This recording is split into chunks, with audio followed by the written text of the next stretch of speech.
Well, the good news is that my ships have been restored to me. For those of you that didn't know, the last time I logged into Star Citizen during this event, all I had left was an Avenger Titan. I only had one ship, and so that kind of came as a bit of a shock. And there was, the immediate panic moment of, oh my God, let me check my account.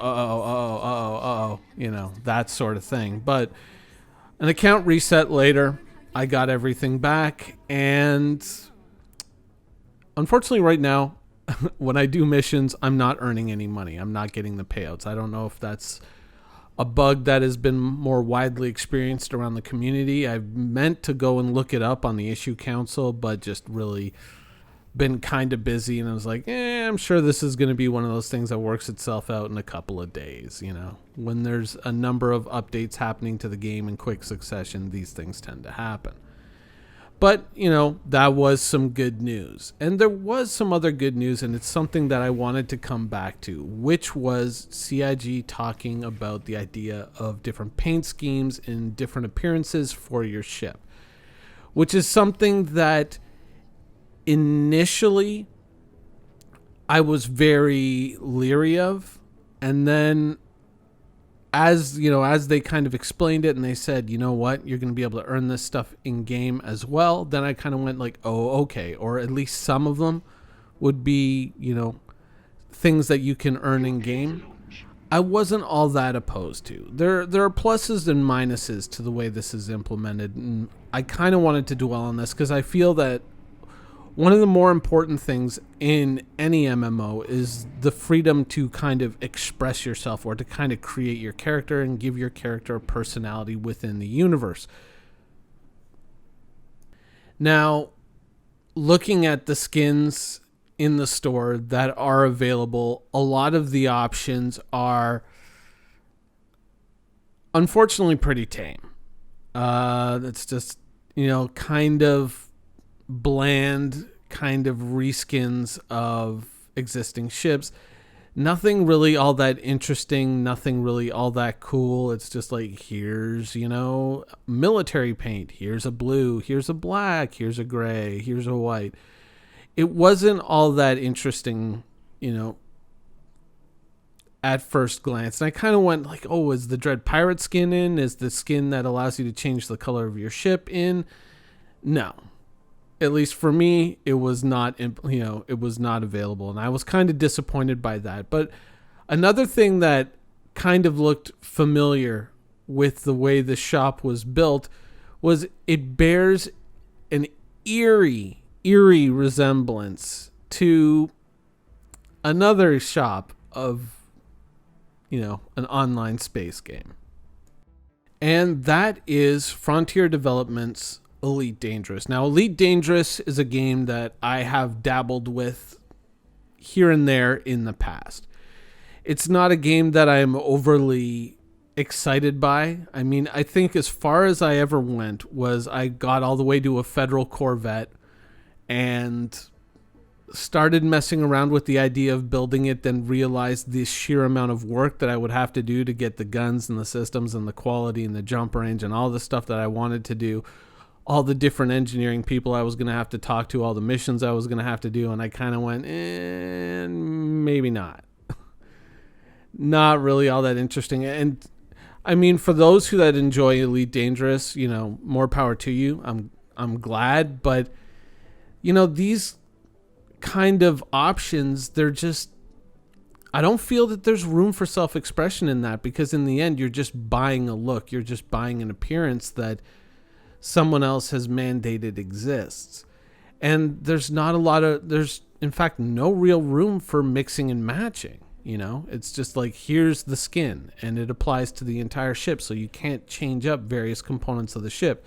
Now there are add-ons like fins and things like that you can add to various areas on the ship, but really you have the right to express yourself within the limitations of the predetermined looks that we have created. There's very little room for freedom of expression or individuality between ships. This is the look that it comes with. You can change like a couple of modules on the outside of the ship. You can add a bigger fin, add a second set of wings or little fins here and there. But overall, you're very constricted as to how you can express yourself. And that was kind of, when I saw the Star Citizen store for these things, that's kind of what I saw, and I just kind of went like, yikes. That is not the best idea.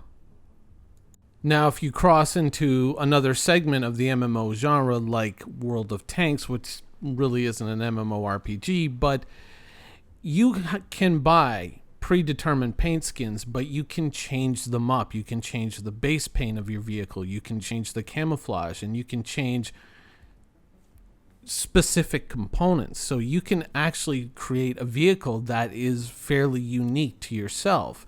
Something that other players may not have. They might not have the same color scheme or the same color scheme arranged in the same way. And so this allows you, when you're rolling down the battlefield, to have a certain degree of individuality, to stand out, to express yourself. And, that's a fairly fun, and I think that that's a way for game developers and, game publishers to exist in something of a symbiotic relationship with their player base. They get to express themselves the way they want to. They get to, stand out on the battlefield, as it were, or maybe make the enemy unintentionally laugh for a brief moment, buying yourself more time to shoot them. Things like this, it's symbiotic in the way that the player gets something of personal value, and at the same time the company makes a little bit of money. And I think that this is kind of, in a weird way, one of the ideal mixes of monetization in modern MMOs. There are other MMOs that I think are quite the opposite, that are more parasitical than symbiotic, but to me this is kind of the ideal of that kind of symbiotic relationship. A little bit of money, I get something, you get something. That's an ideal, instead of just kind of forcing players to kind of pay to win, which is a discussion for another time. But this is kind of the ideal. Now, I don't expect that Star Citizen is going to have something like this immediately. And that's kind of why I'm I'm a little bit leery of the direction that they're going. But at the same time, I'm willing to give it time to grow and to develop. Systems like this don't just spring up overnight. It's not just, create it and boom, it's done. Much like mining, much like salvage one day. These are things that require iteration and development. Even some of the most robust, kind of transmogrification systems in a game like World of Warcraft didn't spring up overnight. In fact, when they originally arrived, and I think World of Warcraft was in 2011, so it's almost 9 years old, it didn't have nearly the options that it does now. It's a vastly different system than how it originally was. It used to be that you had to carry the items with you in the very beginning in order to maintain that look and to change the appearance of your character.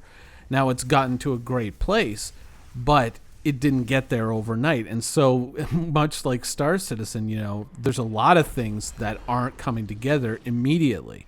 And so this is something that's going to take time, and that's why I'm willing to give it the time to develop. But I would like to hear something from the developers saying, you know what, we are going to allow you various avenues for self-expression and alteration of our already predetermined designs, because even a system like World of Warcraft's is still based off of the predetermined designs that the designers have created. You're just swapping the appearances around and rearranging them how you feel suits your character. However, all of that in the end is still created by the in-game artist. None of that is player created and then, pasted into the game. That's the artist doing the work. So what I would like to hear from CIG is, in the future, we would like to give you the ability to mix and match certain colors, or with armor sets within reason, because the World of Warcraft system is problematic in the way that I just swap my character to a linen shirt for chest armor. How does that really work in battle? A little bit immersion breaking, but can't argue with the look.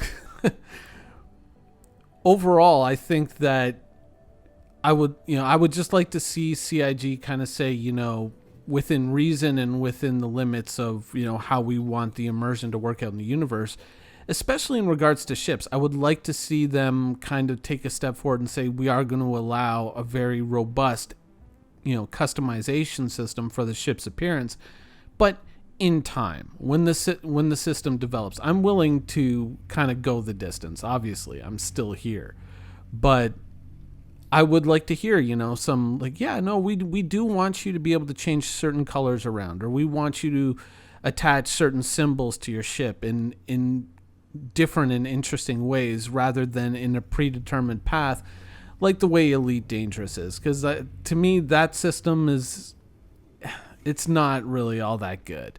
It allows for very limited self-expression. I would like to see that the ships that we fly, especially if armor is too much of a thing to change around, I can get it for immersion reasons. But for the ships themselves, when you have these kind of predetermined paint schemes and these limited options, initially, it does allow for a little bit of freedom to be able to swap the paint schemes around, but in the end, you're just going to keep seeing the same paint schemes over and over and over again, whereas in a real living, breathing universe, there's nothing to say that ships would be strictly limited to those predetermined paint schemes. Players would alter them, and so I hope that in the future, Star Citizen is going to allow us to make our own alterations to the paint schemes within reason. Just allow us some freedom, not unlike the World of Tanks model of tank customization. Something like that I think would be really welcome, though I am willing to kind of wait and let it develop in the future. Just like to know that it's coming. Anyways, that's the show for today. I hope you guys enjoyed it, and thanks for watching.